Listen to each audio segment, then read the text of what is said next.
What if the accident that took your neighbor's life wasn't an accident at all? What if, for over 20 years, a killer walked free in your community, attending the same church suppers, shopping at the same feed store, hiding in plain sight behind a carefully constructed lie? In September of 2002, that's exactly what happened in a quiet corner of rural Kansas. Charlie Raymond Ellison, a hard-working third-generation farmer, was found dead on his own land. The scene looked like a tragic farm accident, the kind of thing that happens too often in agricultural communities. Deputies took photos, made notes, spoke to family, and closed the file. Case closed. Tragic, but simple. For over 2 decades, Charlie's death gathered dust in the cold case files, officially listed as accidental or undetermined. But some people never stopped asking questions. Charlie's sister couldn't shake the feeling that something was wrong. His daughter noticed discrepancies no one else seemed to care about. And deep in those forgotten evidence boxes, locked away in storage, microscopic traces of DNA waited silently to tell the truth. Then, in 2023, a single cold case investigator pulled Charlie's file during a routine review of suspicious rural deaths. What happened next would shock an entire farming community and rewrite what everyone thought they knew about that September day in 2002. Modern forensic science was about to reveal that Charlie Ellison didn't die in an accident at all. He was murdered, and the DNA evidence pointed to someone no one suspected, someone who had been living among them all these years, someone who stood to gain everything from Charlie's death. This is the story of how a cold case, forgotten and dismissed for 22 years, became a solved case that would arrest and shock an entire community. This is the story of Charles Raymond Ellison. Let me introduce you to Charlie Ellison, because understanding who he was makes what happened to him all the more devastating. Charles Raymond Ellison, known to everyone as Charlie, was 54 years old in 2002. He wasn't just a farmer, he was part of Kansas farming heritage. His grandfather had broken the ground on their land back in the 1920s, surviving the Dust Bowl and the Depression through sheer determination and backbreaking work. Charlie's father expanded the operation in the 1950s and 60s, adding more acres and diversifying crops. When Charlie took over in the early 1980s, he inherited not just land, but a legacy, a reputation, and a community standing that meant something in small-town Kansas. Friends and neighbors described Charlie as steady, reliable, and uncommonly generous with his time. He was the farmer other farmers called when equipment broke down at midnight during harvest. He was the guy who'd lend you his spare combine when yours threw a belt. No questions asked, no rental fee demanded. His nephew later recalled that Charlie had a saying, "We all eat from the same dirt out here. When your neighbor succeeds, you succeed." Charlie loved the rhythm of farm life, the predictability of seasons, the satisfaction of seeing crops come in after months of careful tending. He'd wake before dawn every single day, winter or summer, check the weather report on AM radio while drinking coffee from the same chipped mug he'd used for 30 years, then head out to whatever needed doing. Planting, irrigating, mending fences, maintaining equipment, managing grain storage. The work never ended, and Charlie never complained. He wasn't married, but he wasn't alone. Charlie stayed close with his extended family, especially his sister Margaret and her kids, and his daughter Jennifer from a brief marriage in his 20s. He attended the Methodist church in town most Sundays, served on the county agricultural board, and showed up faithfully for the annual volunteer fire department fundraiser. People knew him. People trusted him. Charlie had dreams beyond just maintaining what his family built. He talked about eventually passing the farm to Jennifer, maybe expanding into organic wheat, possibly leasing some acreage for wind turbines to generate extra income. He was forward-thinking for a man his age in that community, always reading farming journals, always curious about new techniques and technologies that might make the operation more sustainable and profitable. In the months before his death, Charlie had been managing the usual pressures of farming, commodity prices fluctuating, equipment aging and needing expensive repairs, the constant gamble of weather and timing. But he seemed optimistic. Harvest 2002 was shaping up to be decent. He'd made it through another year. He had plans. The last person to have a real conversation with Charlie was his neighbor Tom Brennan, who lived about 2 miles down the county road. Tom recalls seeing Charlie at the grain elevator in town on September 10th, just 3 days before Charlie died. They talked about wheat prices and whether the rain forecast for the weekend would hold off long enough to finish combining. Charlie seemed his usual self, focused, steady, maybe a little tired, but that was normal for harvest season. Tom remembers Charlie saying he had a meeting that week to finalize some paperwork about land leases, routine business stuff. They shook hands, promised to catch up after harvest, and went their separate ways. That was the last normal conversation anyone remembers having with Charles Raymond Ellison. 3 days later, he was dead. Understanding who Charlie was, his character, his habits, his place in the community, all of that becomes crucial to understanding why what happened to him couldn't have been an accident. Charlie was methodical, careful, experienced. He'd worked around farm equipment his entire life. He knew the dangers. He knew how to be safe. The idea that he just had a freak accident during a routine task, never sat right with the people who really knew him. But for 22 years, that's exactly what the official record claimed happened. September 13th, 2002 started like any other early autumn day in rural Kansas. The sun rose over endless fields of harvested wheat stubble and standing corn. Farmers were racing against time and weather to get crops in before the fall rains came. Charlie Ellison should have been one of them. But Charlie wasn't where he was supposed to be. The first alarm sounded when Charlie failed to show up at the feed store in town that Friday morning. Now, this might not seem significant to city folks, but in farming communities, routines matter. Charlie went to the feed store every Friday morning during harvest season, like clockwork, to pick up supplies and catch up on local news. When he didn't appear, the owner, Dale Mitchell, noticed immediately. Dale tried calling Charlie's home phone. No answer. He tried again an hour later. Still nothing. Dale mentioned it to a few customers, and word started quietly spreading. By early afternoon, Charlie's sister Margaret was calling around, growing concerned. She tried reaching her brother 3 times that morning. Nothing. Margaret knew Charlie never ignored calls during harvest.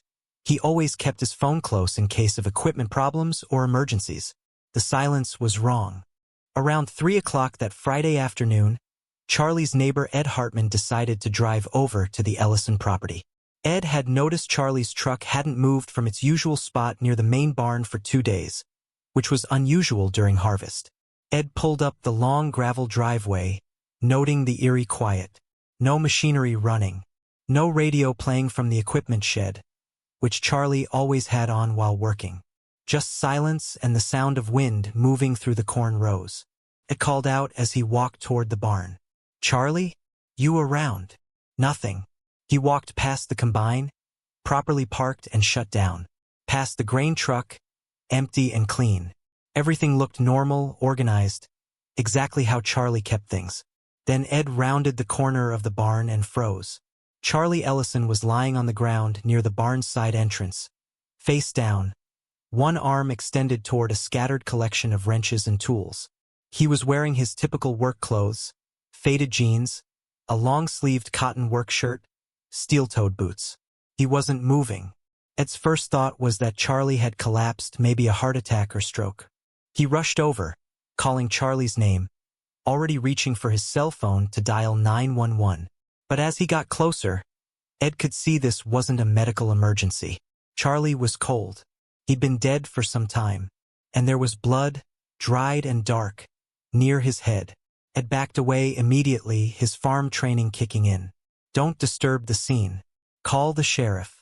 He stepped back to his truck, hands shaking, and made the call that would officially start the investigation into Charles Ellison's death.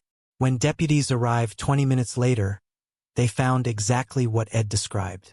Charlie's body lying near the barn, tools scattered around him, a workbench nearby with an open toolbox, and what appeared to be a heavy wrench lying a few feet from Charlie's head.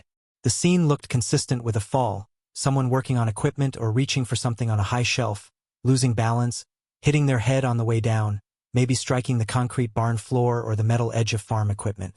The most baffling detail, the thing that should have raised more questions right away, was the positioning of everything.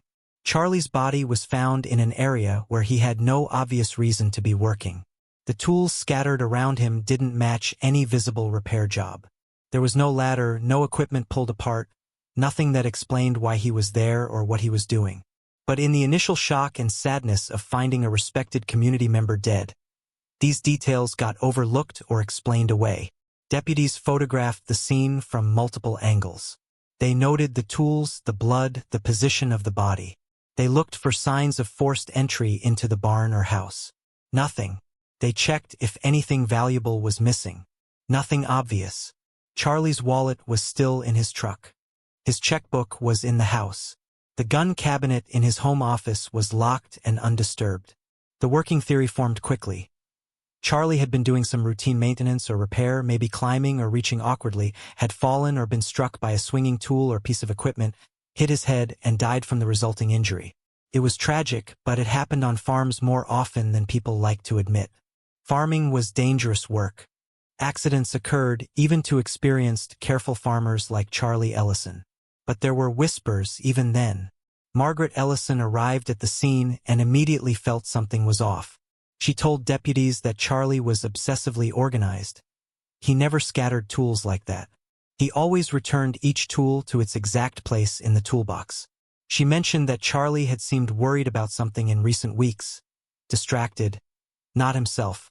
The deputies listened politely, took notes, but ultimately chalked her concerns up to grief and denial. Family members often struggled to accept accidental deaths. It was understandable. The coroner arrived, examined the body preliminarily, and ordered it transported for an autopsy. Initial observations noted blunt force trauma to the head, consistent with a fall or being struck. Time of death was estimated at roughly 48 to 72 hours before discovery, which would put it sometime between Tuesday evening and Wednesday afternoon, September 10th through 11th. That timing detail would later become significant, but at the moment it just went into the report. The scene was documented, evidence was collected, including Charlie's clothing, the tools, photos, and measurements.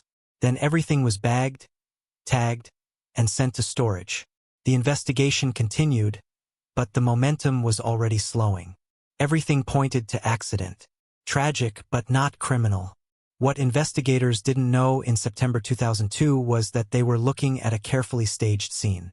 Someone had killed Charlie Ellison, arranged his body and the surrounding evidence to look like an accident, and walked away confident they'd gotten away with murder. And for 22 years, they were absolutely right.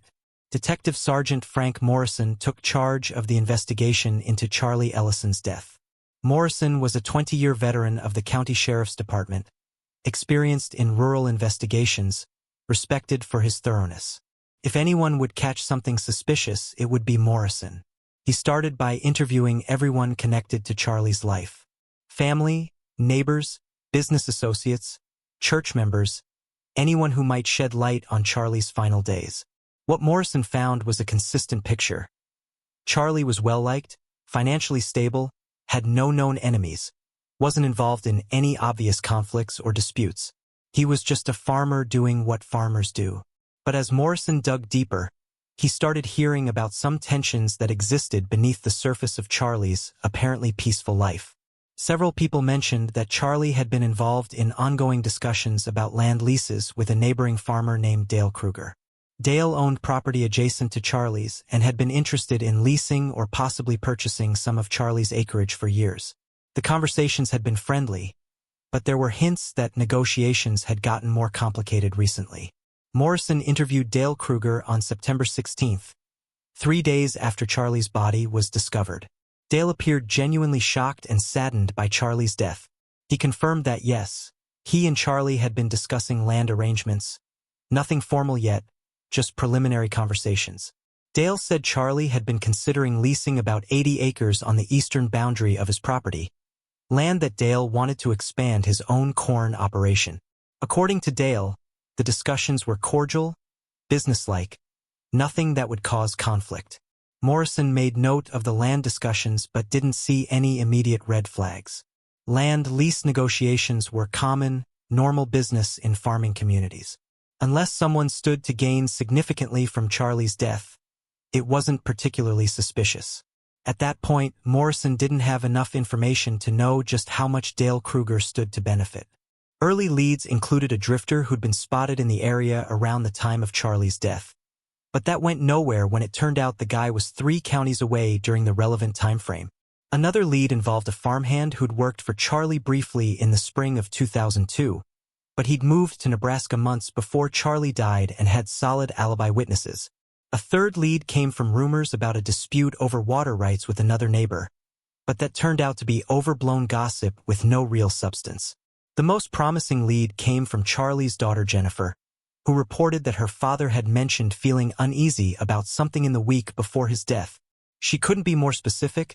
Charlie hadn't elaborated, just said he was dealing with some business complications that were more stressful than he'd expected.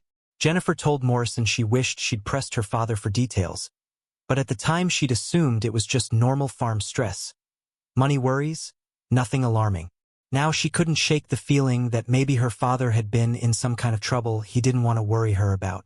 Morrison followed up on the business complications angle. He requested Charlie's financial records, bank statements, loan documents, lease agreements, anything that might reveal what was causing stress. What he found was a farmer in decent financial shape, some debt like most farmers carried, but nothing crushing, nothing desperate. Charlie's accounts showed regular deposits and withdrawals consistent with farming operations. No large, mysterious transactions. No unusual activity. But there was one document that caught Morrison's attention. A draft agreement, and signed, dated just a week before Charlie's death. It outlined terms for leasing 80 acres to Dale Krueger at rates that seemed surprisingly low, below market value for good Kansas farmland. There were handwritten notes in the margins, Charlie's handwriting with question marks and calculations, like he was trying to figure out if the deal made sense. The document suggested Charlie was unsure, possibly being pressured, maybe reconsidering the arrangement. Morrison brought Dale Krueger back in for a follow-up interview. He asked about the draft lease agreement, the below-market rates, whether there had been any pressure or disagreement. Dale explained that the lower rates reflected a long-term commitment, 5 years instead of the usual annual lease, and included Dale taking over certain maintenance responsibilities that would save Charlie money and effort. It was a package deal, Dale insisted, mutually beneficial. As for whether Charlie had doubts, Dale admitted they'd had one conversation where Charlie seemed to be getting cold feet, but Dale said he'd told Charlie to take his time. Think it over? No pressure. No pressure. Morrison noted those words. In his experience, when someone said no pressure in a business negotiation, there usually was pressure, sometimes significant pressure. But saying someone pressured you over a land deal wasn't the same as saying someone killed you over it. Morrison needed evidence of motive strong enough to justify murder, and he didn't have it. The autopsy results came back in late September. The medical examiner confirmed blunt force trauma to the head as cause of death. The injury pattern was consistent with a fall or being struck by a falling object or swinging tool. There were no defensive wounds, no signs of struggle, no obvious indicators of homicide. The toxicology screen came back clean, no drugs, no alcohol, nothing suspicious. The manner of death was classified as undetermined rather than accidental, because the exact circumstances couldn't be definitively established. But the examiner saw nothing that screamed murder. Morrison hit a wall. He had a death that looked like an accident, an autopsy that didn't contradict that conclusion, a victim with no apparent enemies, and only the vaguest hints of business tension that plenty of farmers dealt with without anyone getting killed. He had suspicious family members, but family members always suspected foul play when someone died unexpectedly. Grief did that to people. The case was slipping through his fingers. Morrison could feel it. He tried a few more angles. He looked into whether Charlie had any life insurance policies where someone stood to benefit significantly. Nothing unusual. He checked if there were any inheritance issues that might motivate a family member. The only heir was Jennifer, and she had airtight alibi. She'd been in Kansas City for work during the entire time frame of death. He even looked into whether Charlie might have witnessed something illegal, maybe seen drug activity or stolen equipment, something that could have made him a target. Nothing. By early October 2002, the investigation stalled. Morrison wrote up his findings, noting the unresolved questions and the family's concerns, but ultimately concluded there was insufficient evidence to classify the death as homicide. The official determination remained undetermined, which is law enforcement language for, "We don't really know what happened, but we can't prove it was murder." Charlie Ellison's case file was closed, not solved, just closed, and filed away in the cold case storage. Morrison moved on to other investigations. The community mourned, held a memorial service that packed the Methodist church, and slowly returned to normal life. Dale Krueger attended the memorial, expressed his condolences to the family, and quietly continued farming his land, which now included, through a subsequent arrangement with Charlie's estate, a lease on those 80 acres he'd wanted so badly. The person responsible for Charlie's death, whoever it was, had successfully made murder look like an accident. They'd walked away clean, and for 2 decades, the truth stayed buried, locked in evidence boxes, hidden in microscopic DNA traces that 2002 technology wasn't sensitive enough to detect. The case went cold. But cold cases, as this one would eventually prove, are never truly dead. They're just waiting for the right person to ask the right questions and for science to catch up with the truth. Throughout the 2000s and well into the 2010s, the Ellison case lived in that strange limbo reserved for deaths that are officially closed but emotionally unresolved. For Charlie's family, especially his sister Margaret and his daughter Jennifer, the undetermined classification was torture. It wasn't closure. It was permanent uncertainty. Margaret Ellison refused to let go. She kept copies of all the police reports, the autopsy findings, the investigation notes.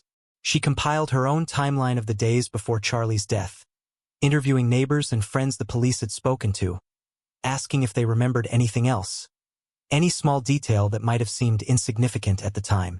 She became that person in the community, the one who couldn't move on, the one who kept bringing up her brother's death at inappropriate times, insisting it wasn't an accident when everyone else had accepted it was.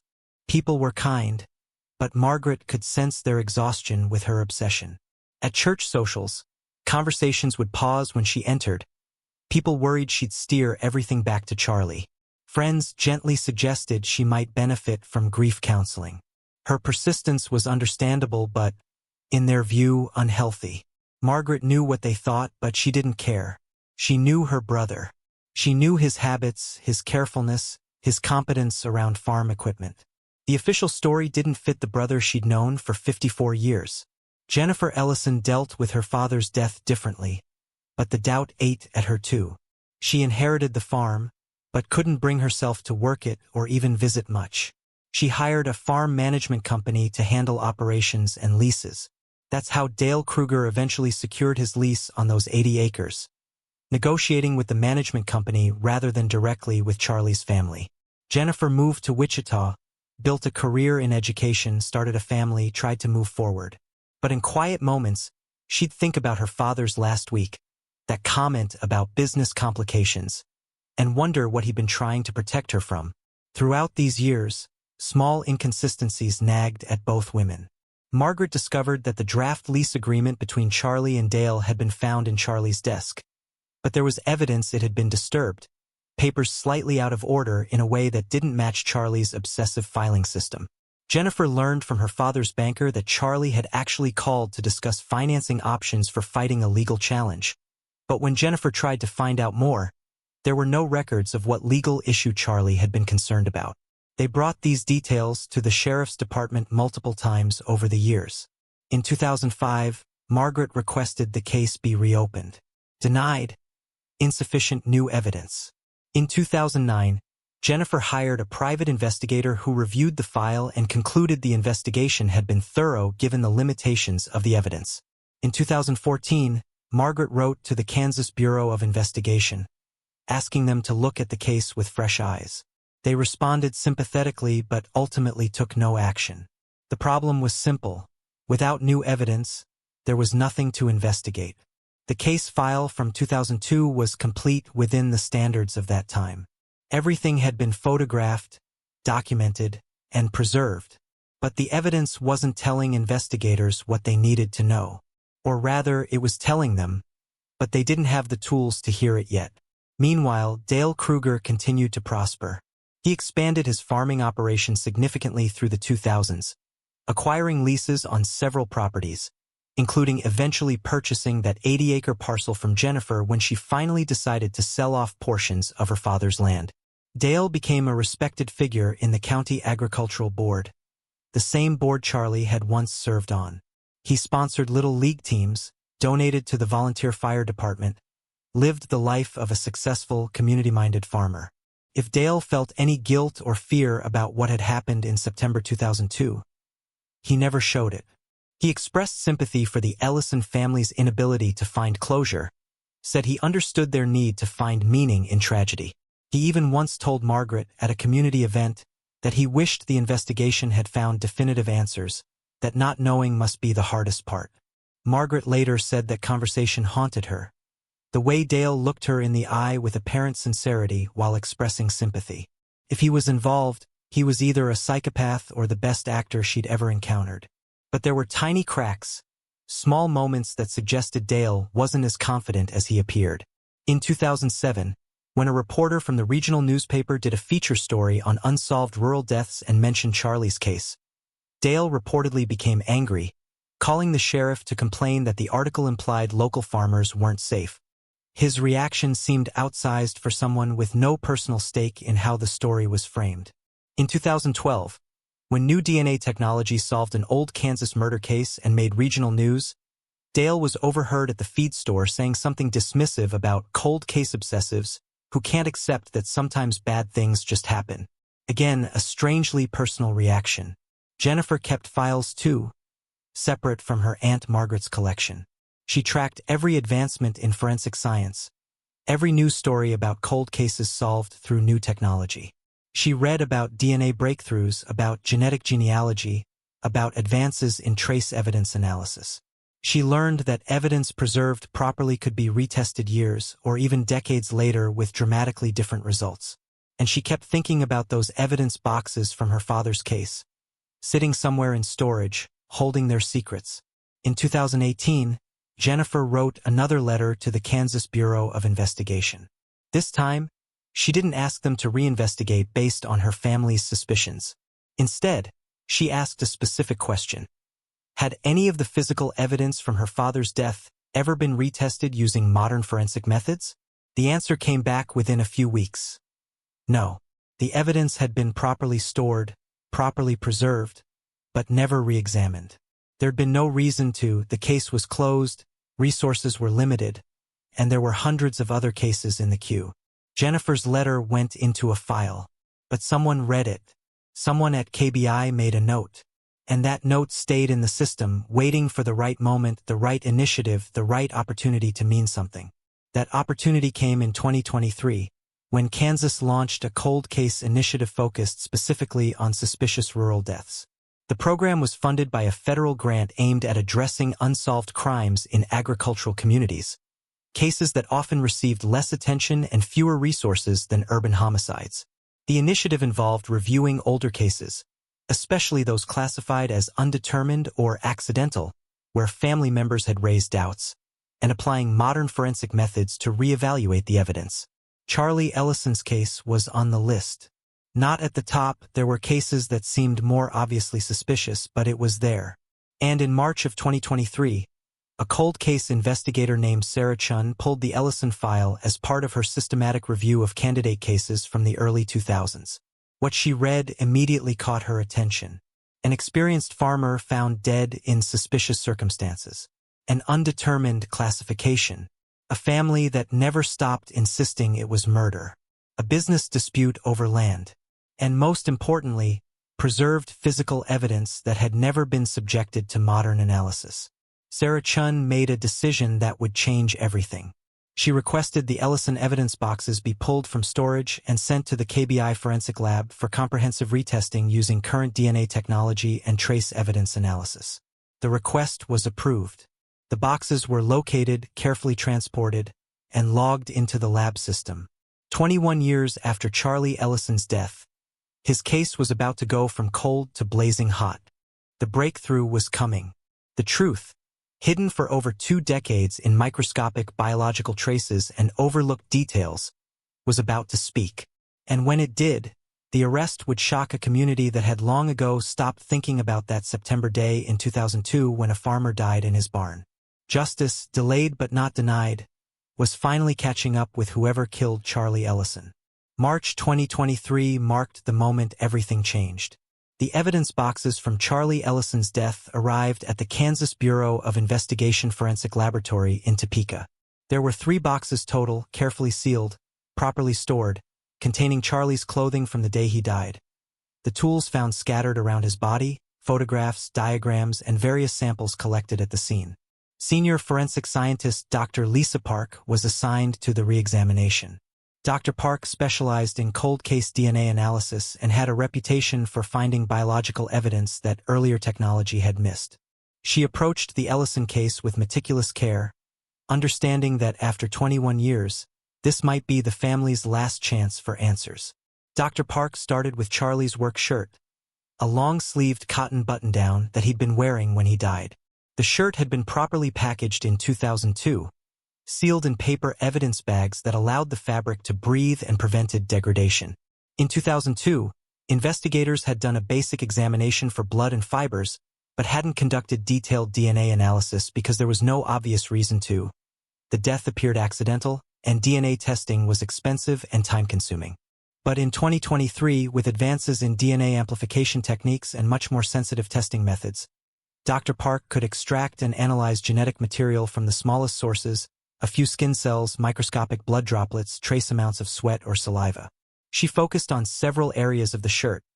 The collar, where someone might have grabbed Charlie from behind.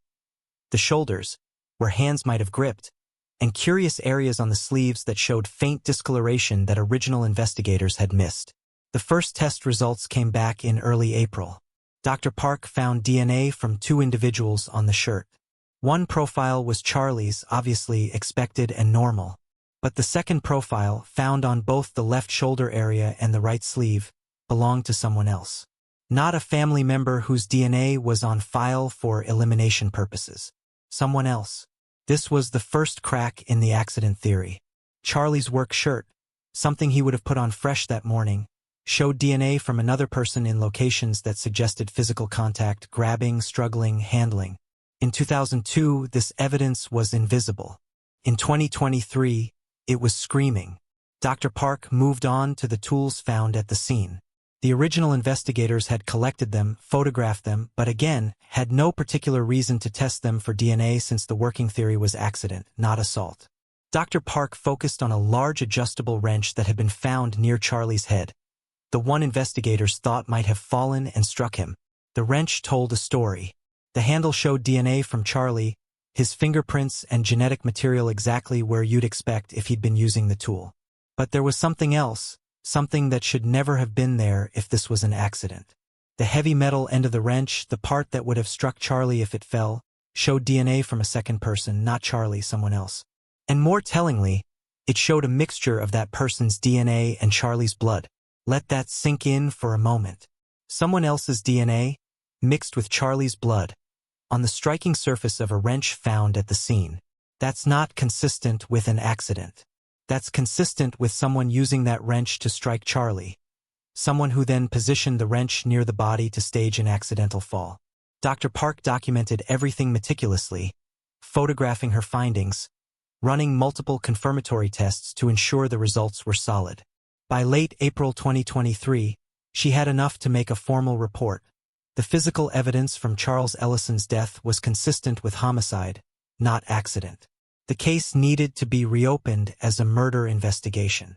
Cold case investigator Sarah Chun received Dr. Park's report in early May.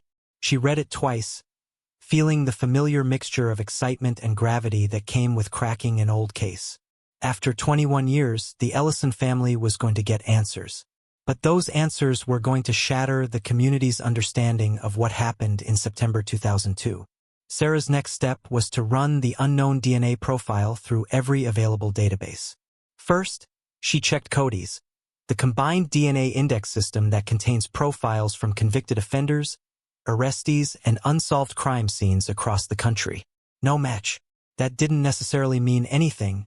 Plenty of killers had never been arrested or convicted of other crimes before. Next, Sarah turned to the technique that had been solving cold cases across the nation: forensic genetic genealogy. This involved uploading the unknown DNA profile to public genealogy databases where people voluntarily submit their DNA to trace family ancestry. The technique had solved notorious cases like the Golden State Killer and dozens of others. It didn't give you the suspect's name directly, but it could identify distant relatives, which investigators could then use to build family trees and narrow down to possible suspects. But before Sarah went down that road, she wanted to take a more direct approach. She had a list of everyone who'd been interviewed in 2002, everyone connected to Charlie's life, his business, his property. She decided to request voluntary DNA samples from the key individuals, starting with those who had the most contact with Charlie in the weeks before his death and anyone who might have had motive. This is where investigative strategy gets delicate. If you ask the wrong person for DNA too early, you might tip them off, give them time to flee or destroy additional evidence. But if you wait too long building a genealogy case, you risk the suspect dying or disappearing. Sarah made a calculated decision.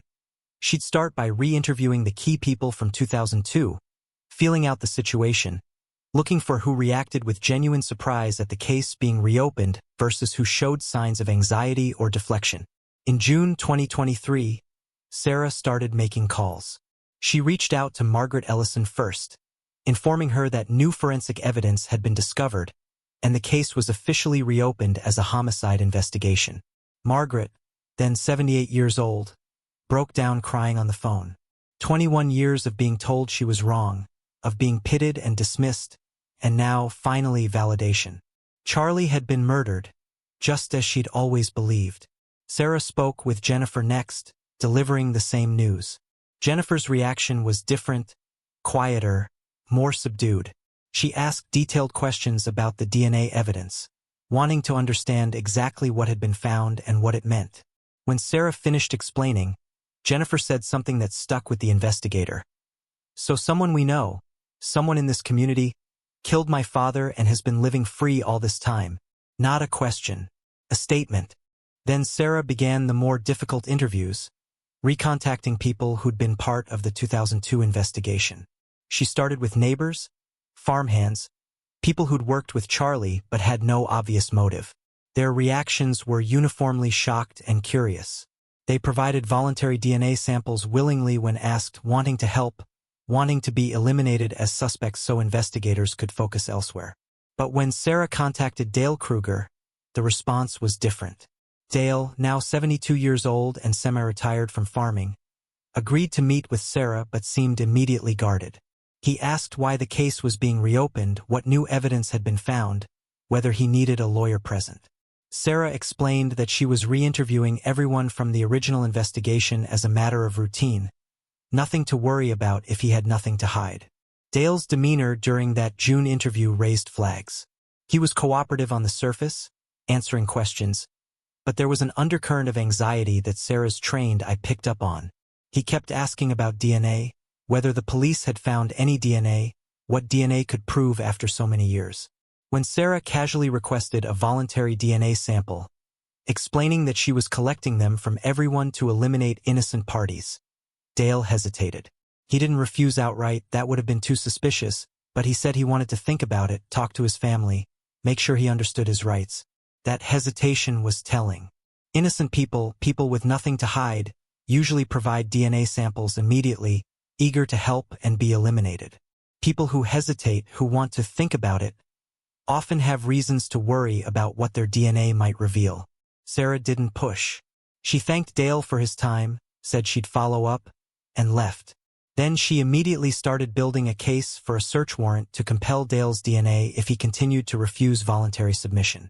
But she needed more than just his suspicious behavior. She needed to establish probable cause, evidence that Dale Krueger specifically was a viable suspect in Charlie Ellison's murder. That's when Sarah went deep into the records from 2002, the land deals, the financial documents, the history between Charlie and Dale. And what she uncovered would provide the motive that had been sitting in the case file all along, overlooked or dismissed as insufficient, but now, combined with the DNA evidence, explosive. The breakthrough wasn't just the science. It was the science combined with old-fashioned detective work, connecting dots that had been there for 21 years, waiting for someone to see the complete picture. By July 2023, cold case investigator Sarah Chun had assembled a team to fully reinvestigate Charlie Ellison's murder. The case had gone from a dusty cold file to an active homicide investigation with significant resources allocated. Sarah brought in Detective Mark Rivera, a specialist in financial crimes and forensic accounting, to dig deep into the business relationships between Charlie and Dale Krueger. She also consulted with Dr. Rebecca Moss, a criminal psychologist who analyzed cold cases to develop suspect profiles and interview strategies. Detective Rivera started by obtaining comprehensive financial records for both Charlie Ellison and Dale Krueger from 2002. What he found painted a picture far more complicated than the simple land lease negotiation that had been described during the original investigation. In early 2002, Dale Krueger's farming operation was struggling. He'd expanded aggressively in the late 1990s, taking on significant debt to purchase equipment and lease additional acreage. But a series of bad crop years and falling commodity prices had put him in a financial vice. By spring 2002, Dale was behind on loan payments, facing pressure from banks, and desperately seeking ways to increase his operation's viability or risk losing everything he'd built. The 80 acres of Charlie Ellison's land that Dale wanted weren't just convenient adjacent property. They were prime acreage with exceptional soil quality and existing irrigation infrastructure. More importantly, they bordered a county road, making them accessible for grain hauling. Acquiring that land, either through lease or purchase, could have been the difference between Dale's operation surviving or collapsing. But Charlie had been ambivalent about the deal. The draft agreement from September 2002 showed extremely favorable terms for Dale, below-market lease rates, longer commitment period, terms that only made sense if Charlie was being pressured or coerced in some way. Rivera found notes in Charlie's financial files suggesting Charlie had consulted with an agricultural attorney in August 2002 about potentially problematic business arrangement and options for backing out of verbal commitments. This suggested that Dale had pushed Charlie into a verbal agreement that Charlie was having second thoughts about. And if Charlie officially backed out, Dale would have been left in dire financial straits, possibly losing his farm to bankruptcy.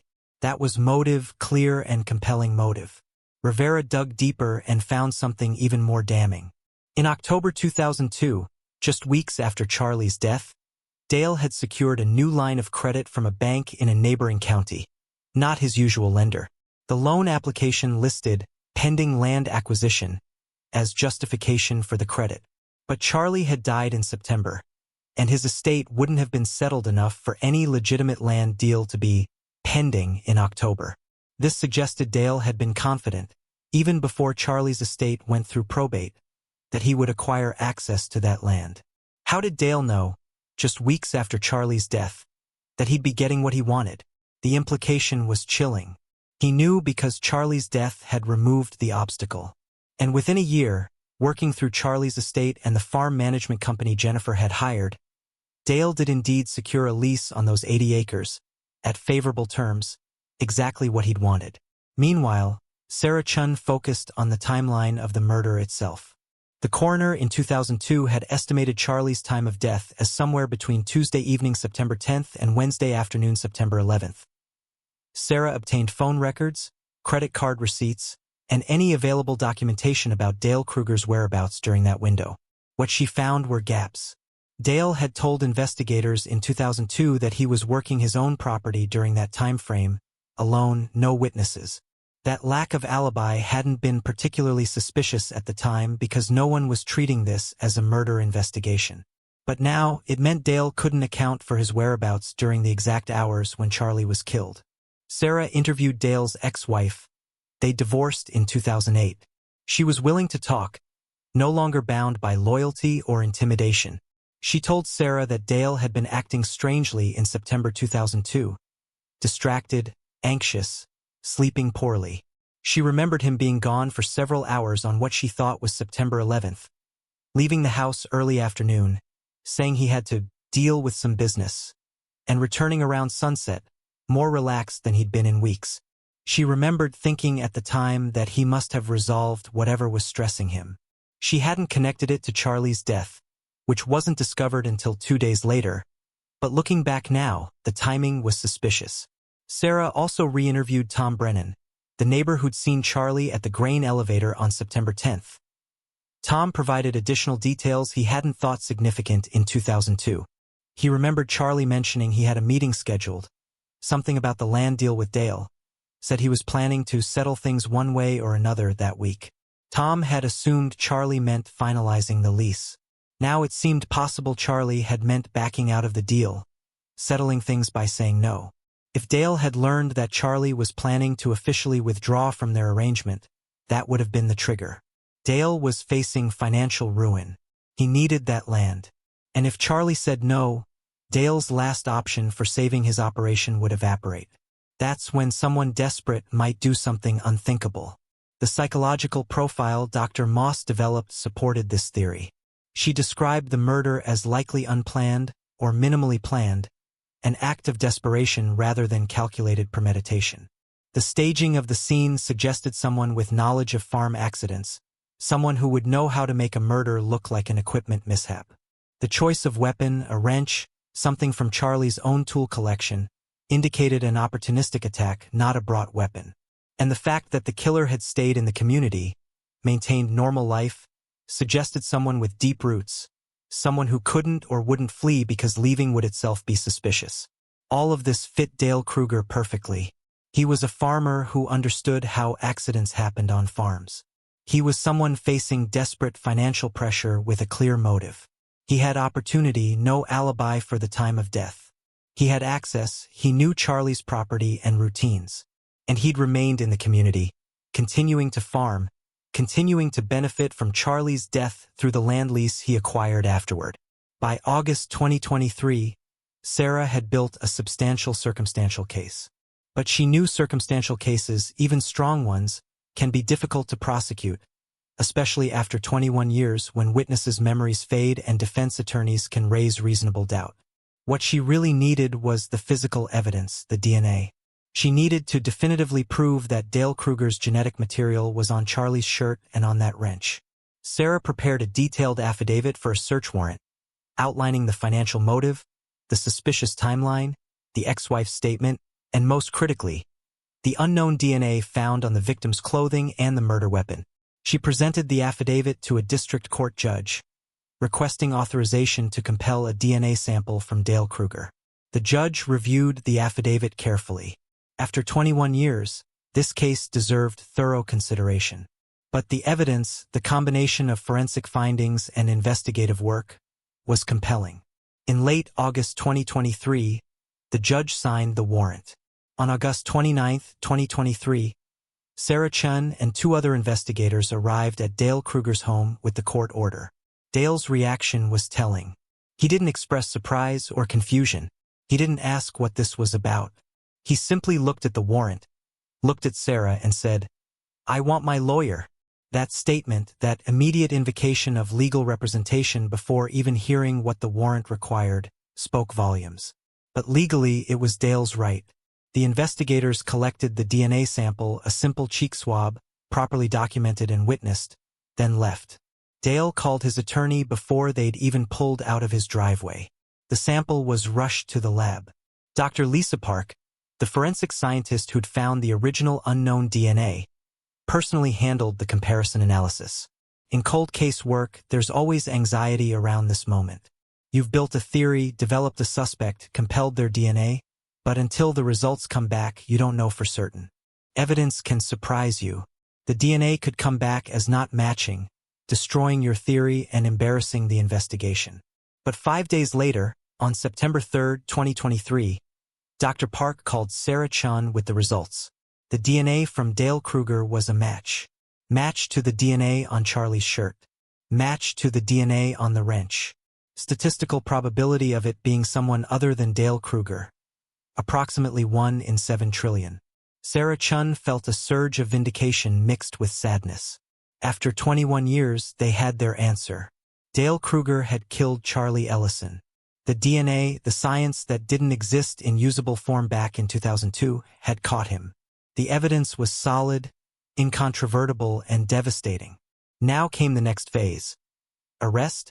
Charges? and preparing for the trial that would finally give the Ellison family the justice they'd sought for more than 2 decades. The modern investigation had succeeded.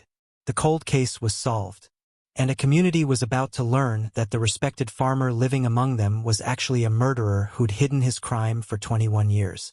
The DNA match was the smoking gun the investigation needed, but Sarah Chun and the prosecutor's team knew they had to understand every detail before moving forward with arrest and charges. This case was over 21 years old. The defense would attack the evidence from every angle: age of samples, possibility of contamination, chain of custody, statistical interpretation. The case had to be bulletproof. Dr. Lisa Park prepared a comprehensive forensic report explaining exactly what the DNA evidence showed and what it meant. The report would be the cornerstone of the prosecution's case, so every word mattered. The DNA from Dale Krueger was found in 2 critical locations. First, on Charlie Ellison's work shirt, specifically on the left shoulder and right forearm areas. The concentration and quality of the genetic material suggested direct contact, not casual environmental transfer. This was consistent with someone grabbing Charlie, gripping him possibly during a struggle or attack. The placement suggested someone approaching Charlie from behind or the side, grabbing his shoulder while Charlie might have raised his arm defensively. Second, and more damning, Dale's DNA was found on the business end of the adjustable wrench, the heavy metal striking surface. The DNA was mixed with Charlie's blood, creating what forensic scientists call a biological mixture. The blood was definitely Charlie's. The genetic material in that blood DNA mixture included Dale's profile. The interpretation was unavoidable. Dale Krueger had struck Charlie Ellison with that wrench, hard enough to draw blood, hard enough to cause the blunt force trauma that killed him. The defense would likely argue contamination, that maybe Dale had used that wrench innocently before the murder, that his DNA was already on it. But that theory had problems. The DNA was mixed with Charlie's blood, which meant it was deposited during or after the bleeding event, not days or weeks before. Moreover, Charlie's tools were well maintained and cleaned regularly. Neighbors testified to Charlie's habitual practice of wiping down tools after use. The likelihood that Dale's DNA would be present on Charlie's wrench from innocent prior use was extremely low. Another defense angle might be secondary transfer, arguing that maybe Dale shook Charlie's hand or touched his shoulder innocently, and that contact transferred DNA to the shirt. But secondary transfer typically involves much smaller quantities of genetic material and wouldn't explain the DNA on the wrench mixed with blood. The evidence pointed to primary transfer during a violent encounter. Dr. Park's report also addressed the question of degradation. After 21 years, even properly stored biological evidence deteriorates. Could the DNA results be wrong due to age? Dr. Park explained that modern DNA amplification techniques are designed to work with degraded samples. The profiles she'd obtained were complete enough to make positive identification with overwhelming statistical confidence. The age of the evidence actually worked in favor of the prosecution, because in 2002, sophisticated DNA manipulation techniques that might contaminate evidence didn't exist. The samples had sat undisturbed in sealed evidence containers for 2 decades, a nearly ideal preservation scenario for forensic purposes. While Dr. Park finalized the forensic case, Detective Rivera continued building the circumstantial evidence. He obtained more financial records showing Dale Krueger's condition improved dramatically after Charlie's death. The land lease Dale secured gave him access to prime acreage at below-market rates. Over the subsequent years, Dale expanded his operation, paid down debts, and rebuilt his financial standing. All of this was enabled by acquiring the land he desperately needed in 2002, land Charlie had been planning to deny him. Rivera also uncovered something that hadn't come out in the original investigation: a history of prior disputes between Dale and other farmers. Nothing criminal, but a pattern of aggressive business tactics, hardball negotiations, and twice, allegations from neighbors that Dale had damaged their equipment or sabotaged their operations during disputes. Neither allegation was proven, and no charges were filed, but the pattern showed someone willing to cross ethical lines when business interests were at stake. Sarah Chun interviewed more people from the community quietly, carefully. She spoke with Dale's former employees, farmhands who'd worked for him in the early 2000s. One man, who'd left Dale's employ in 2003, told a story that made the investigators' ears perk up. He remembered Dale saying something odd in late 2002, after Charlie's death. They'd been driving past the Ellison property, and Dale had commented, "That's how quick it can happen. One day you're here, next day you're gone, and life just moves on without you." The farmhand had thought it was just a philosophical observation about mortality, but now, in context, it sounded like someone reflecting on what they'd done. Another witness, a woman who'd worked at the bank Dale used in 2002, remembered Dale coming in shortly after Charlie's death to discuss his loan situation. She recalled Dale seeming notably less stressed than in previous meetings, almost upbeat, confident his financial problems were going to resolve. When she'd asked what had changed, Dale had said something like, "Let's just say some obstacles have been removed." She'd assumed he meant he'd secured a new contract or made a good sale. Now the statement took on sinister meaning. These weren't confessions, but they were pieces of a mosaic, small tiles that, when assembled with the DNA evidence and the financial motive, created a clear picture of guilt. The prosecution team, led by District Attorney Patricia Hoffman, reviewed everything in late September 2023. They had scientific evidence, financial motive, opportunity, suspicious statements, and lack of alibi. It was time to move forward. But before arrest, they wanted one more thing.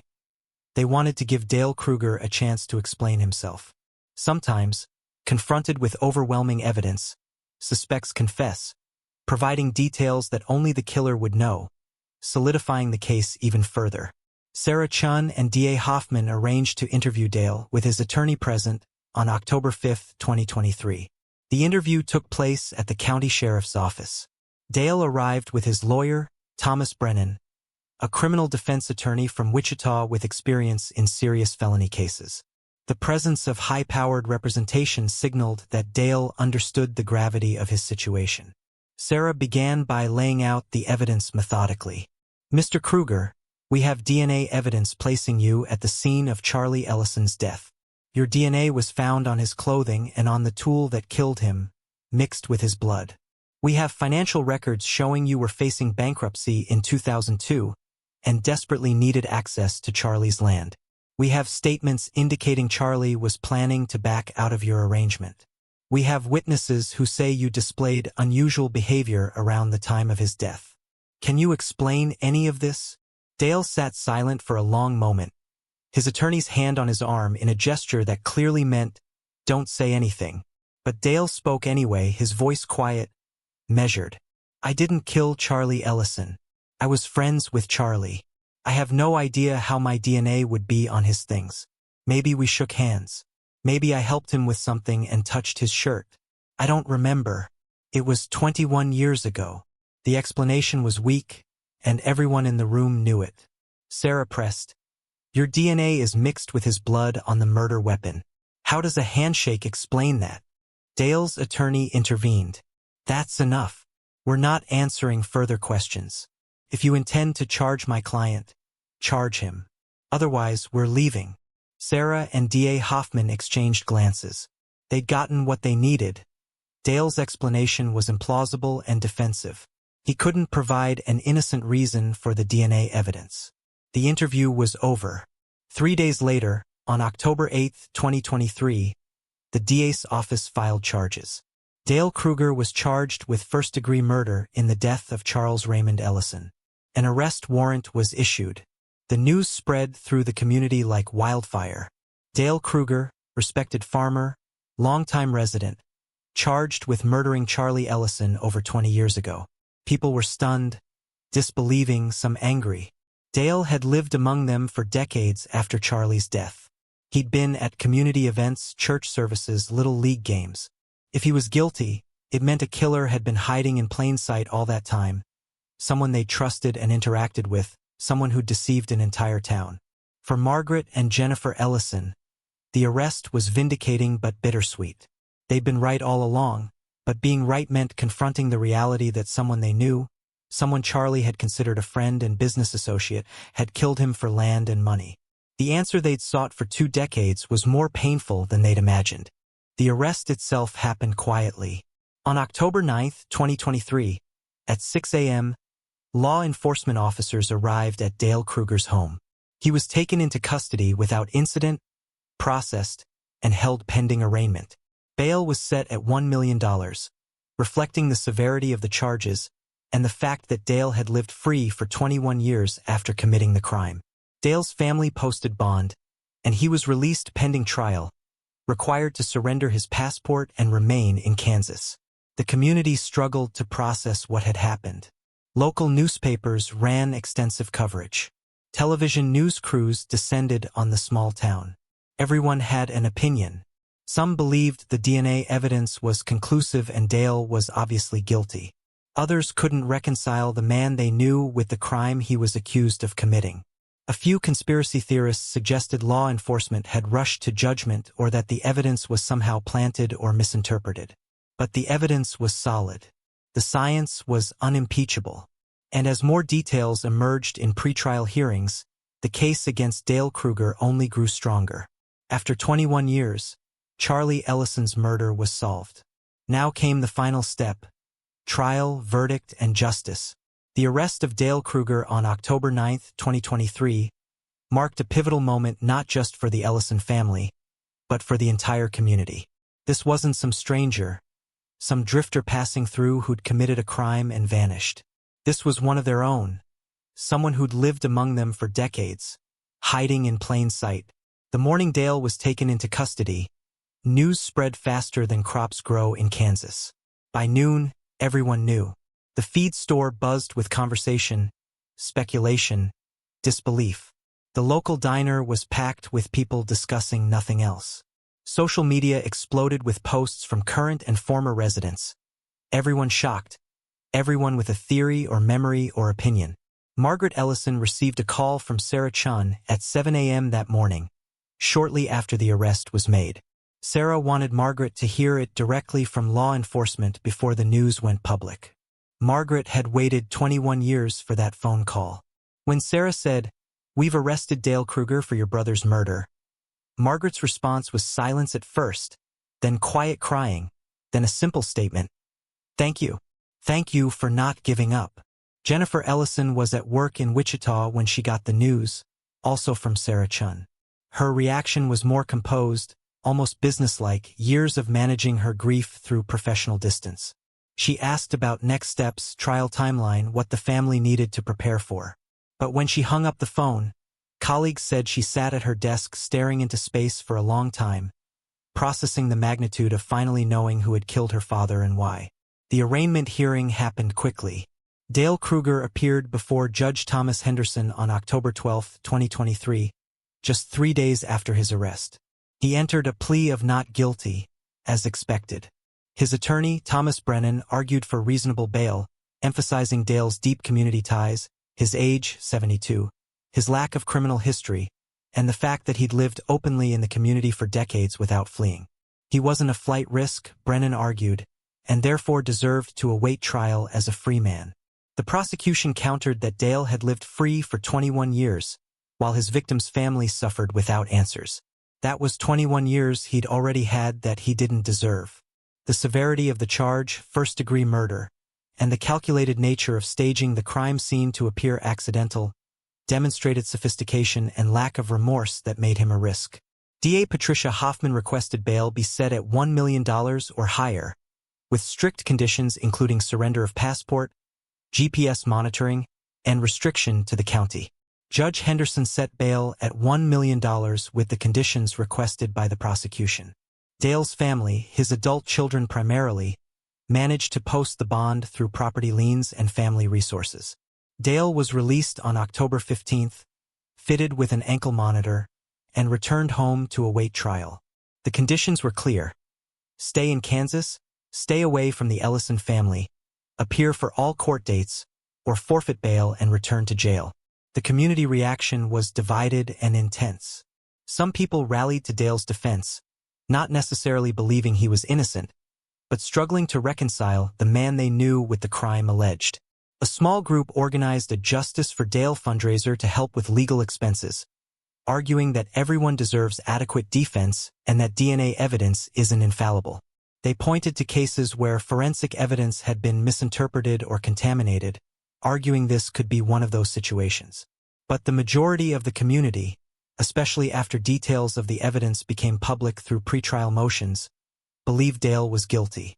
The DNA evidence was too strong, the motive too clear, the circumstantial evidence too overwhelming. People started recalling small things about Dale's behavior over the years, interactions that seemed normal at the time but now appeared suspicious or callous. The way he'd acquired Charlie's land. The way he'd expressed sympathy to Margaret while knowing what he'd done. The way he'd prospered after Charlie's death. Some of Dale's longtime friends and associates publicly distanced themselves. Businesses removed his name from sponsorship boards. He resigned from the county agricultural board, though whether voluntarily or under pressure remained unclear. His world, the respect and standing he'd built over decades, crumbled rapidly once the charges became public. For law enforcement, particularly Sarah Chun, the arrest was satisfying but not celebratory. She'd seen too many cold cases, too many families destroyed by unsolved murders. This was justice, but delayed justice, imperfect justice. Charlie Ellison had been dead for 21 years. His sister was nearly 80. His daughter had spent her entire adult life without her father. The arrest didn't undo that pain. It just provided an explanation and hopefully some closure. Sarah attended a press conference on October 20th, where DA Patricia Hoffman formally announced the charges and outlined the case publicly for the first time. The press conference was packed with local and regional media, true crime bloggers, and curious citizens. Hoffman spoke carefully, aware that anything said could potentially affect the trial. On September 13, 2002, Charles Raymond Ellison was found dead on his farm, Hoffman began. For over 20 years, his death was classified as undetermined, possibly accidental. But advances in forensic science and the dedicated work of cold case investigators have revealed the truth. Charlie Ellison was murdered. And the evidence, physical evidence including DNA, points conclusively to Dale Krueger as responsible for his death. Hoffman outlined the case without revealing every detail, preserving strategy for trial. She mentioned the DNA on the victim's clothing and on the murder weapon. She referenced financial motive and opportunity. She thanked the Kansas Bureau of Investigation, particularly Dr. Lisa Park for her forensic work and investigator Sarah Chun for her determination. And she addressed the Ellison family directly. This arrest doesn't bring Charlie back, but we hope it brings some measure of peace to know that justice, though delayed, has finally arrived. Margaret Ellison also spoke briefly at the press conference, her voice shaky but determined. My brother was a good man, a hard-working farmer, a friend to his neighbors. For 21 years, I've lived with the knowledge that someone killed him and got away with it. I'm grateful to everyone who refused to give up on Charlie's case. And I want other families with unsolved cases to know. Don't stop asking questions. Don't stop pushing for answers. Science changes. People who know things eventually talk. Justice can still happen, even decades later. The media coverage was extensive. National news outlets picked up the story. DNA solves 21-year-old Kansas farmer cold case. True crime podcasts announced upcoming episodes on the case. The case became emblematic of the cold case renaissance happening across America, where advanced forensic techniques were finally solving crimes that had seemed unsolvable. For Dale Krueger, the arrest meant the end of the life he'd built on the foundation of his crime. He couldn't farm anymore, between the legal restrictions and the community backlash. His children stood by him publicly, but privately struggled with the evidence against their father. His ex-wife gave more interviews, revealing that she'd always suspected Dale had dark secrets, though she'd never imagined murder. And so the case moved toward trial. The arrest had shocked the community, but the real reckoning was still to come. In a courtroom, with evidence presented and witnesses testifying, the full story of what happened to Charlie Ellison on that September day in 2002 would finally be told. A jury would hear everything, see everything, and decide if Dale Krueger was guilty of murder.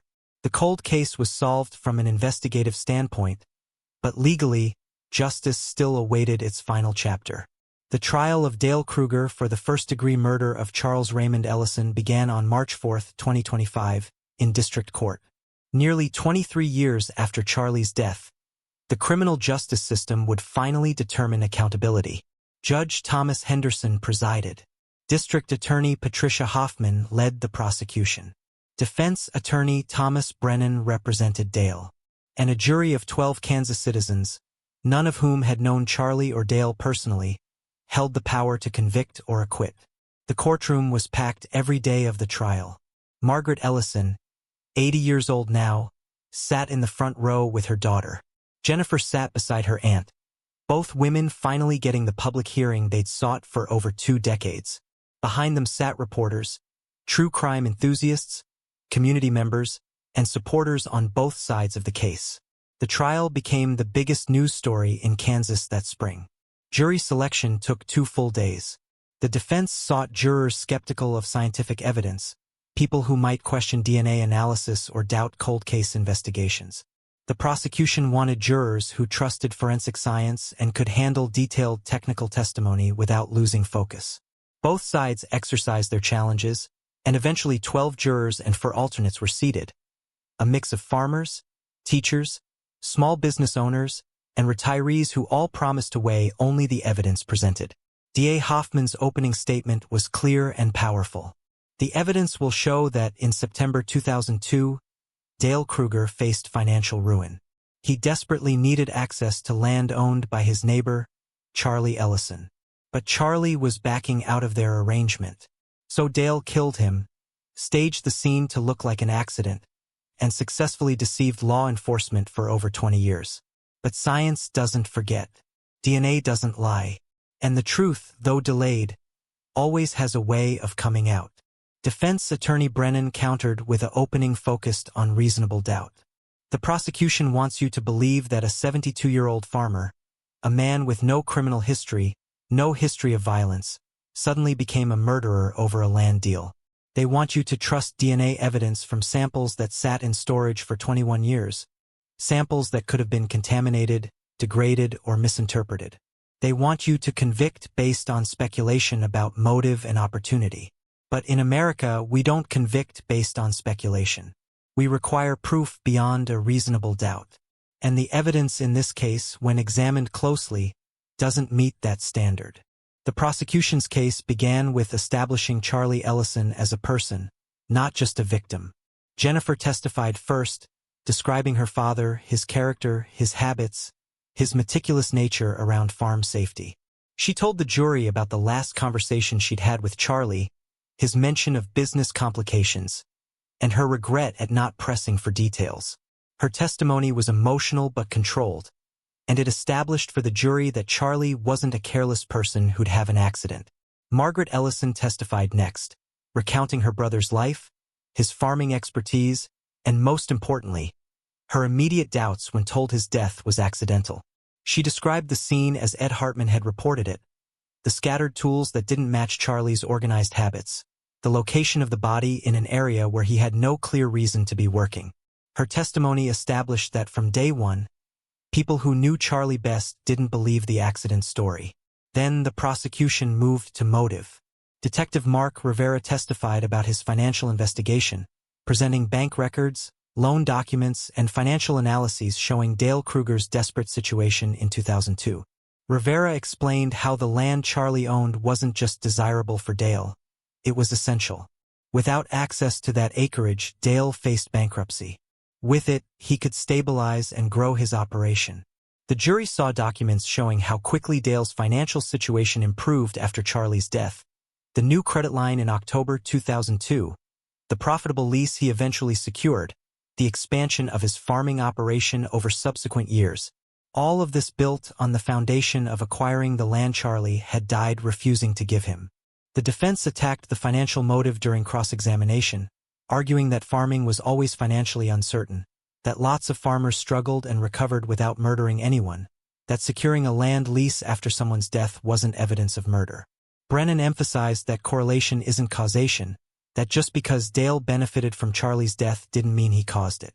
But the prosecution's strongest evidence was yet to come. Dr. Lisa Park took the stand on the 4th day of trial. Her testimony would be the centerpiece of the case. Hoffman walked Dr. Park through her credentials, her experience, her role in the cold case review, and her analysis of the evidence from Charlie's death. Dr. Park explained to the jury in clear, accessible language what DNA is, how it's transferred, how it's preserved, and how modern analysis works. She described receiving the evidence boxes from 2002, opening them carefully, and analyzing Charlie's work shirt and the wrench found at the scene. She explained finding DNA from two individuals on the shirt, Charlie's and someone else's. She described finding DNA on the wrench, mixed with Charlie's blood, from that same unknown person. Then came the critical moment.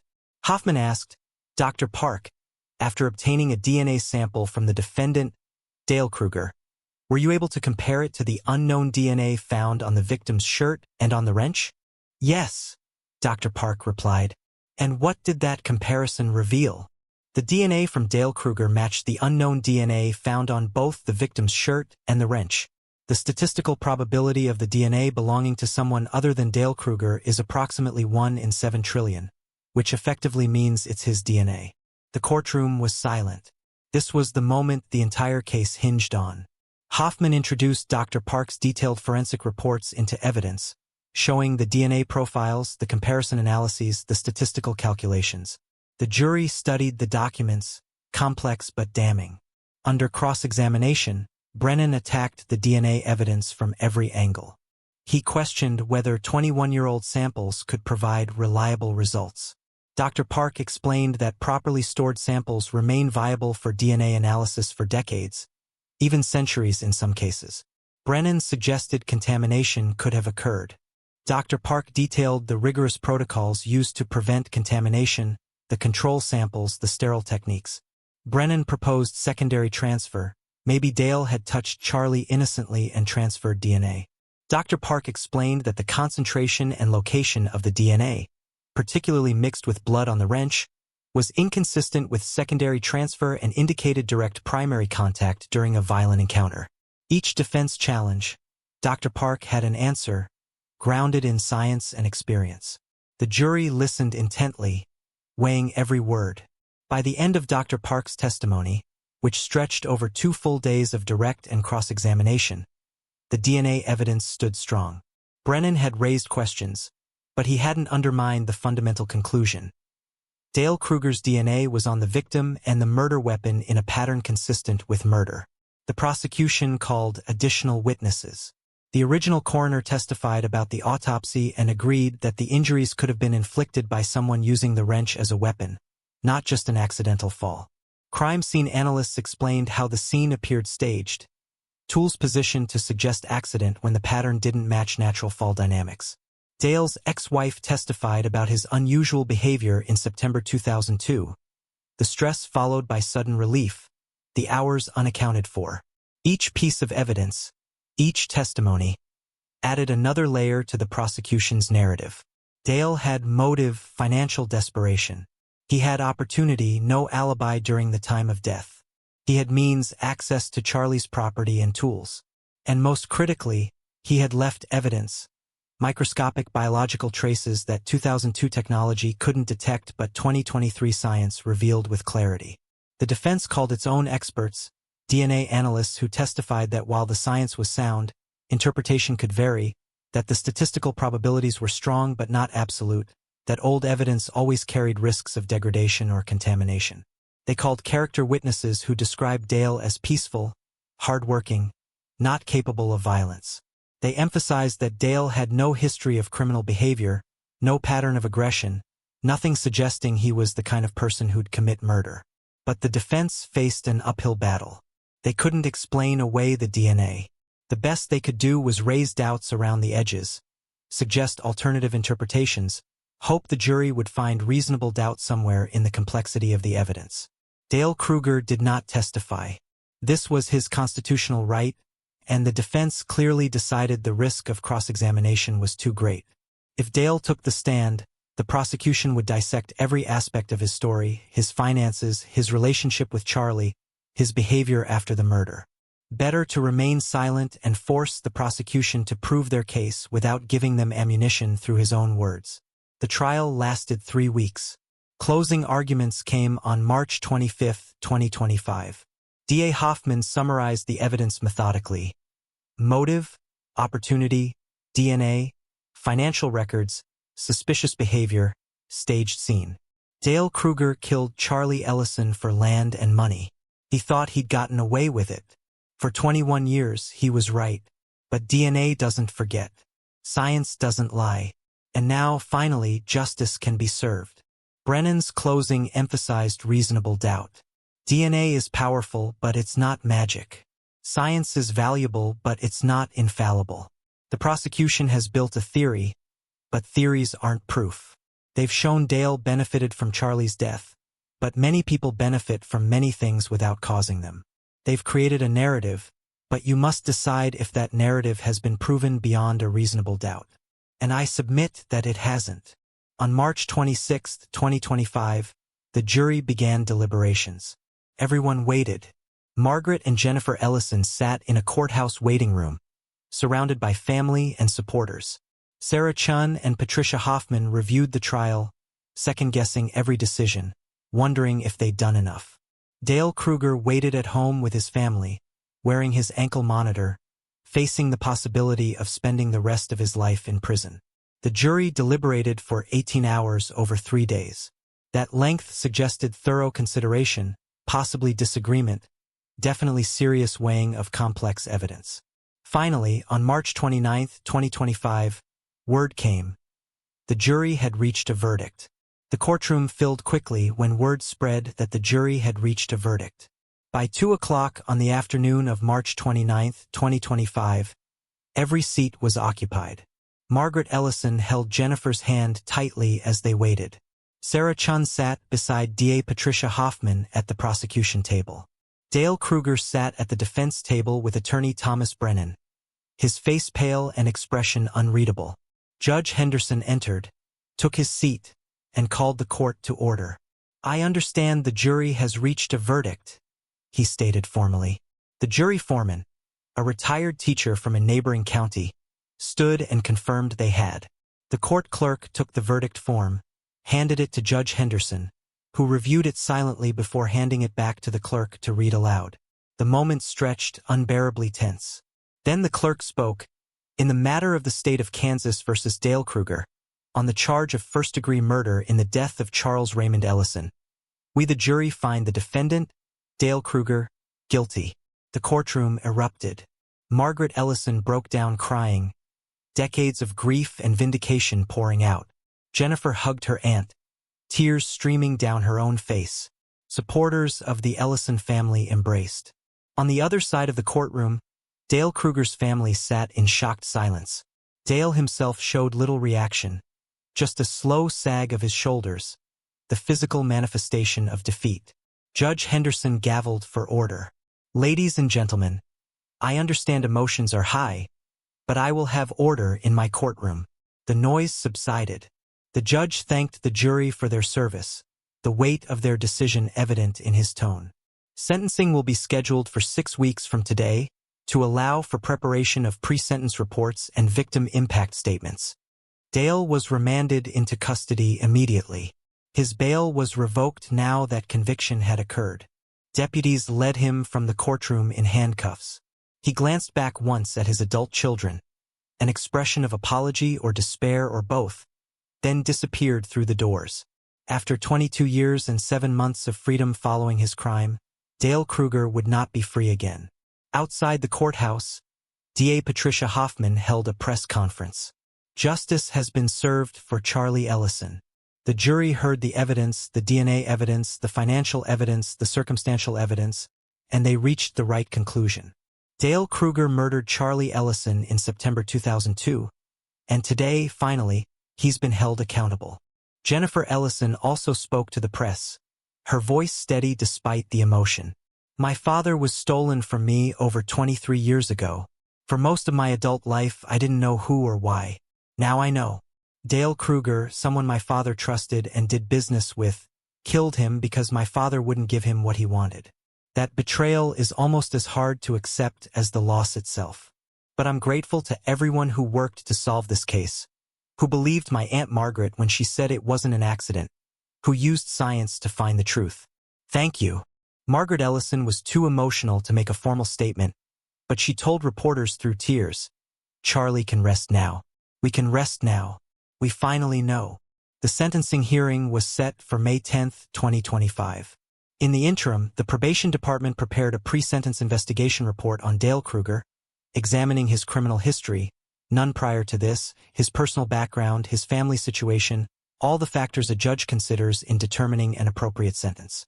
First-degree murder in Kansas carries a mandatory minimum sentence, but judges have discretion in setting exact terms, including possibility of parole eligibility. The defense filed motions for a new trial, arguing jury misconduct, improper admission of evidence, insufficient evidence to support the verdict. All standard post-conviction motions, and all ultimately denied by Judge Henderson.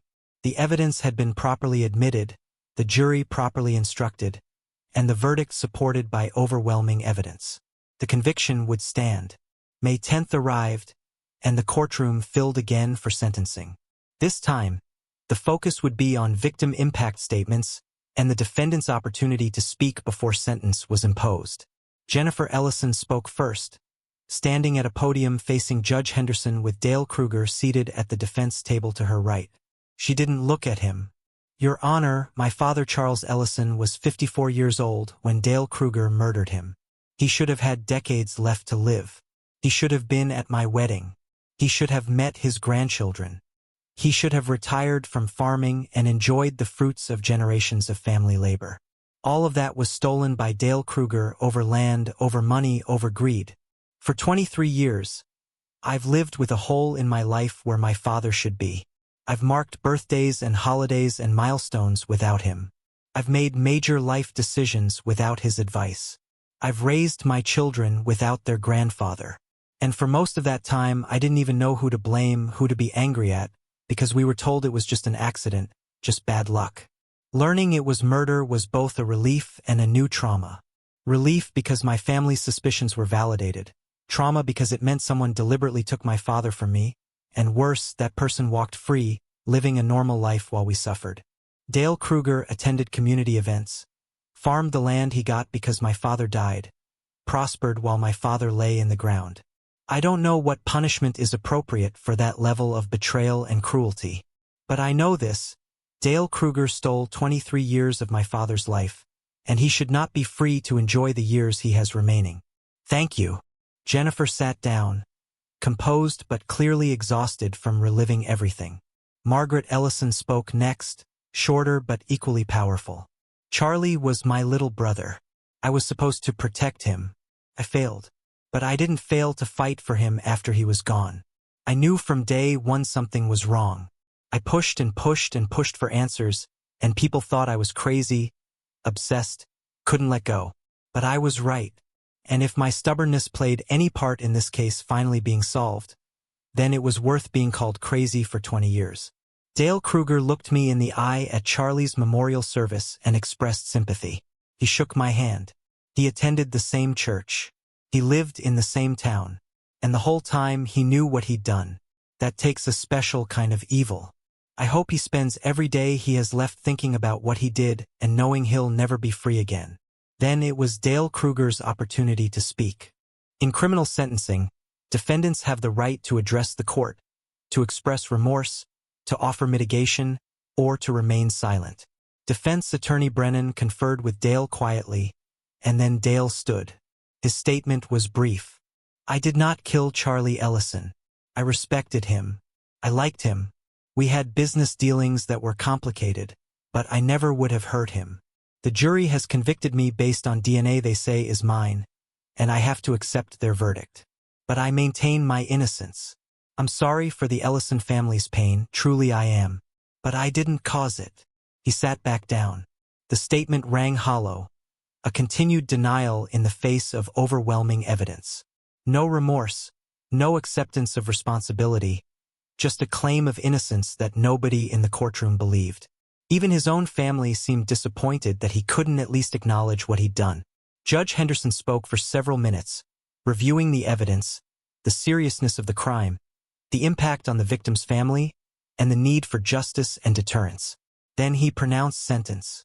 Dale Krueger, you have been found guilty by a jury of your peers of the first-degree murder of Charles Raymond Ellison. The evidence showed you killed a man over land and money, staged his death to appear accidental, and lived with that secret for over 20 years. You showed no remorse then, and you show no remorse now. The law provides for severe punishment for murder, and in this case, that severity is warranted.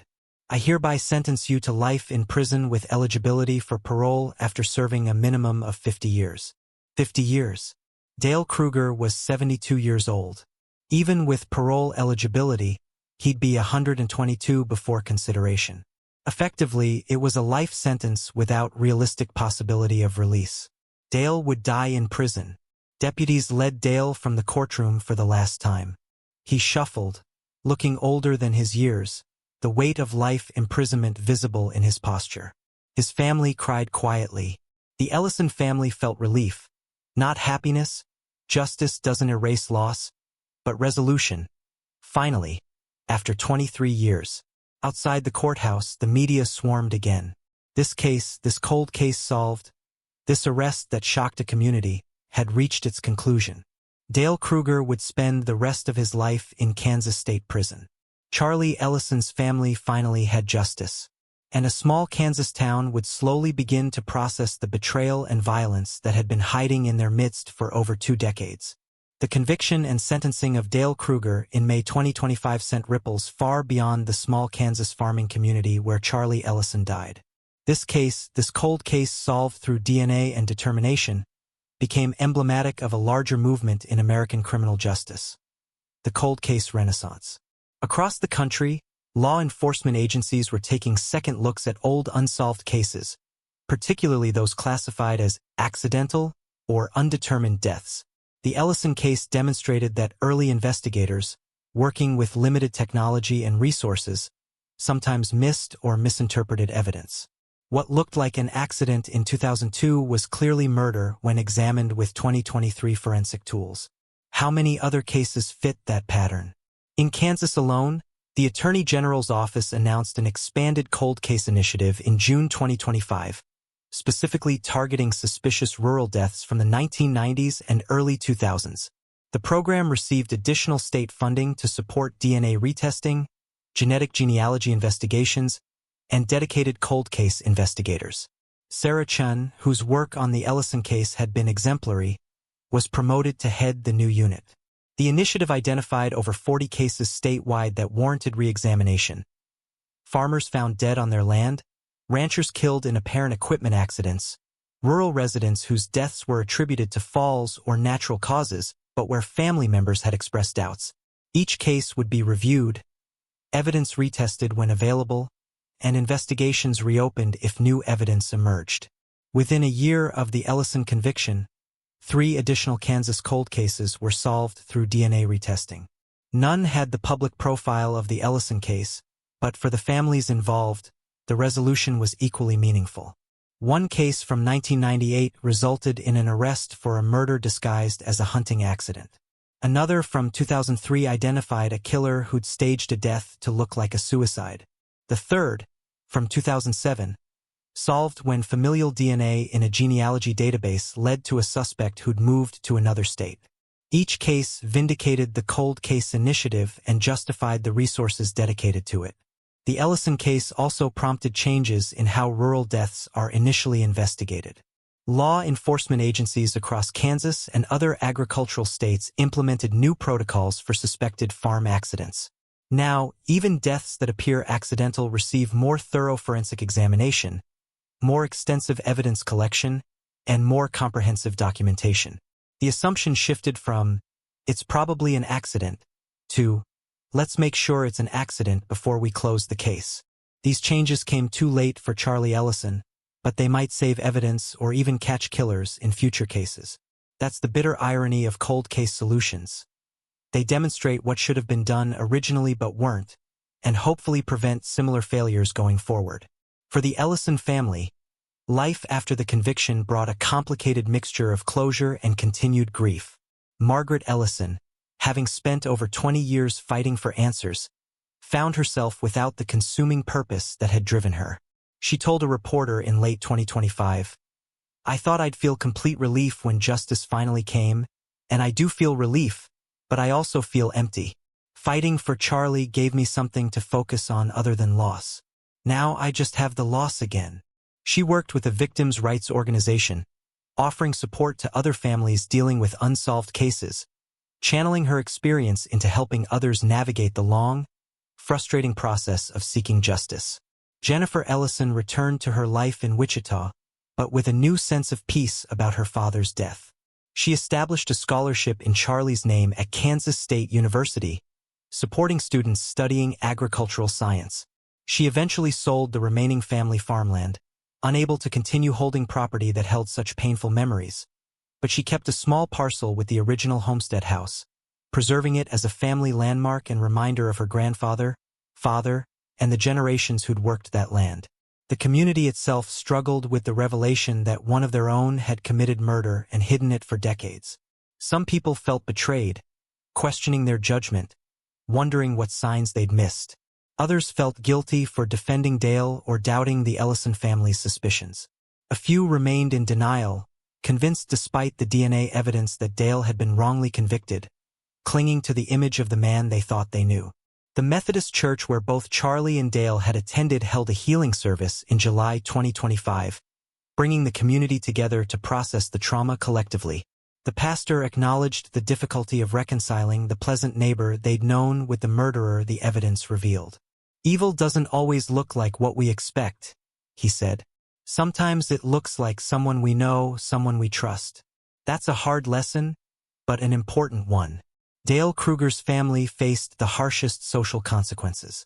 His children, innocent of their father's crime, nonetheless bore the stigma of his conviction. Some left the area, seeking fresh starts where their last name didn't carry the weight of murder. Others stayed, determined to reclaim their family's reputation separate from their father's actions. Dale's ex-wife gave interviews to true crime media, describing her marriage to Dale and the subtle red flags she'd ignored or rationalized at the time, hoping her story might help others recognize dangerous behavior before it escalates to violence. Dale himself adjusted to life in prison, a drastic change for a man who'd lived his entire life outdoors, working land, under open skies. He was housed in a medium-security facility, given work assignments in the prison agriculture program, a bitter irony. He maintained his innocence in appeals, which were consistently denied, and reportedly had few visitors, his family slowly distancing as years passed. The case attracted significant media attention beyond Kansas. Multiple true crime podcasts produced episodes about the Ellison case, analyzing the investigation, the DNA breakthrough, and the trial. A book was published in 2026, Blood in the Kansas Soil: How DNA Solved a Decades-Old Farm Murder, becoming a regional bestseller. Television shows featured the case in segments about cold case successes and the power of forensic genealogy. This media attention served a purpose beyond entertainment. It kept cold cases in public consciousness, reminded people that unsolved murders could still be solved, encouraged witnesses to come forward with information even decades later, and pressured law enforcement agencies to dedicate resources to cold case investigations. The scientific community also took notice. Dr. Lisa Park, whose forensic work had been crucial to solving the case, presented at conferences about the Ellison investigation, using it as a teaching case for the importance of proper evidence preservation and the potential of retesting old evidence with new technology. Her presentations emphasized that evidence collected decades ago, even with 2002-era technology, could be invaluable if properly stored, and that cold case reviews could be productive uses of forensic resources. Perhaps most significantly, the Ellison case gave hope to countless other families living with unsolved murders of loved ones. If Charlie's case could be solved after 23 years, if DNA could still speak truth decades later, if investigators could still care enough to pursue justice long after the crime, then maybe other cases could be solved too. Maybe other families would get their answers. Organizations supporting families of unsolved homicide victims pointed to the Ellison case as proof that persistence matters, that refusing to accept unsolved as final could make a difference. Margaret Ellison became a voice for these families, speaking at conferences and support groups, sharing her story of 2 decades fighting for truth, encouraging others not to give up. The case also demonstrated the crucial role of modern forensic science, particularly DNA analysis and genetic genealogy, in solving cold cases.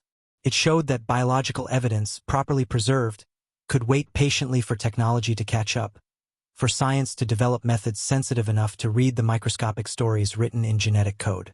This realization prompted more law enforcement agencies to review their evidence storage practices, ensuring older cases' evidence was properly maintained for potential future retesting. In the end, the solved cold case of Charles Raymond Ellison stands as testament to several truths. That justice, though sometimes delayed, is still justice. That scientific advancement can illuminate truths hidden in darkness for decades. That families' insistence and investigators' dedication can overcome the passage of time. And that even in small communities, even in cases initially dismissed or misclassified, truth can eventually emerge. The arrest shocked the community, but the resolution, the conviction and sentencing, gave them a framework for understanding what had happened and beginning the long process of healing. So that's the story of Charlie Raymond Ellison, a Kansas farmer who died in September 2002, whose death was classified as accidental or undetermined for over 21 years, until DNA evidence and cold case investigation revealed the truth. He was murdered by a neighbor and business associate who coveted his land. Dale Krueger thought he'd gotten away with the perfect crime. He staged the scene convincingly enough to fool investigators in 2002. He lived freely for over 2 decades, farming land he acquired because of Charlie's death, attending community events, maintaining the facade of a respectable farmer. But he left behind microscopic evidence, DNA traces that 2002 technology couldn't detect but 2023 science could. This case reminds us of several important lessons. First, that families' instincts often are correct. When Margaret Ellison said from day one that her brother's death wasn't an accident, she was right, and her persistence over 20 years contributed to the eventual solution. Listen to families who insist something is wrong. They knew the victim, they understand what fits and what doesn't, and their doubts deserve serious consideration. Second, this case demonstrates the incredible power of properly preserved evidence. Everything investigators collected in 2002, Charlie's clothing, the tools from the scene, all of it sat in storage for 2 decades. But because it was properly packaged and preserved, it remained viable for retesting when better technology became available. Law enforcement agencies should take note. Evidence you collect today might not tell its full story until methods are developed 10 or 20 years from now. Preserve everything carefully. Third, the case shows that advances in forensic science, particularly DNA analysis and genetic genealogy, are revolutionizing cold case investigations. Cases that seemed unsolvable are now being cracked open. Families who'd given up hope are getting answers. Killers who thought they'd escape justice are being identified and convicted decades after their crimes. The message to anyone who's committed murder and thinks they've gotten away with it: DNA doesn't forget, science keeps improving, and you're never truly safe from justice. Fourth, this case highlights the importance of dedicated cold case investigators like Sarah Chun, who pulled Charlie's file during a routine review and saw something worth pursuing. Cold case work requires patience, attention to detail, and willingness to question old assumptions. It requires investigators who care about victims from decades past as much as recent crimes. Departments need to allocate resources to cold case units, because as the Ellison case proves, these cases can be solved, and justice, even delayed justice, still matters. For the Ellison family, the resolution brought mixed emotions. Relief and vindication, yes, but also pain from reliving Charlie's death and anger at decades of waiting. Jennifer Ellison expressed it well when she said that learning the truth doesn't bring back her father, but it does provide closure, an understanding of what happened and who was responsible. After 23 years of uncertainty, that knowledge, however painful, is meaningful. For the community, the case was a betrayal. Learning that someone they trusted and interacted with for decades was actually a murderer who'd hidden among them. It challenged their assumptions about who commits crimes and what evil looks like. It reminded them that danger doesn't always come from strangers. Sometimes it comes from neighbors, from people you do business with, from individuals who appear normal and respectable. And for law enforcement, the case validated the investment in cold case initiatives, forensic technology, and modern investigative techniques. It demonstrated that old cases aren't necessarily lost causes, that evidence properly preserved can speak truth decades later, and that combining traditional detective work with cutting-edge science can solve cases once thought unsolvable.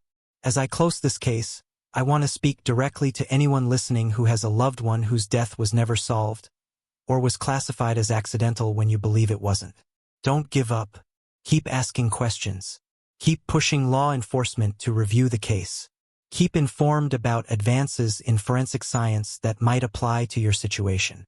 Technology that didn't exist when your loved one died might exist now. Evidence that couldn't tell its story in the past might be able to speak now. Your persistence matters. Margaret Ellison proved that. And if you have information about any unsolved case, any case at all, even if it's from decades ago, even if you think what you know is insignificant, come forward. Tell law enforcement. You might have the piece of information that solves the puzzle, that gives a family the answers they've been seeking for years, that puts a killer behind bars where they belong. Your tip could be the breakthrough a cold case desperately needs. The case of Charles Raymond Ellison, a cold case that became a solved case, stands as powerful proof that justice, though sometimes delayed by years or even decades, can still be achieved. DNA evidence that lay dormant for 21 years finally spoke. An investigator pulled an old file and saw what others had missed. A family's refusal to accept the official story was vindicated. And a killer, confident he'd escape justice, was arrested, convicted, and sentenced to die in prison. That's justice. Delayed, but not denied. Cold, but not forgotten. Silent for years, but ultimately loud and clear. Charlie Ellison can rest now. His family can find peace. And everyone listening can take hope that even the coldest case can still be solved. That truth has a way of emerging no matter how much time passes. And that justice, though sometimes taking decades to arrive, is still justice worth fighting for. This has been the story of a Kansas farmer, a cold case, and the DNA evidence that finally brought a killer to justice. Remember Charlie Ellison.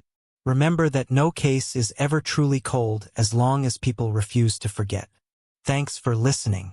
Until next time, stay curious, stay safe, and never stop seeking truth.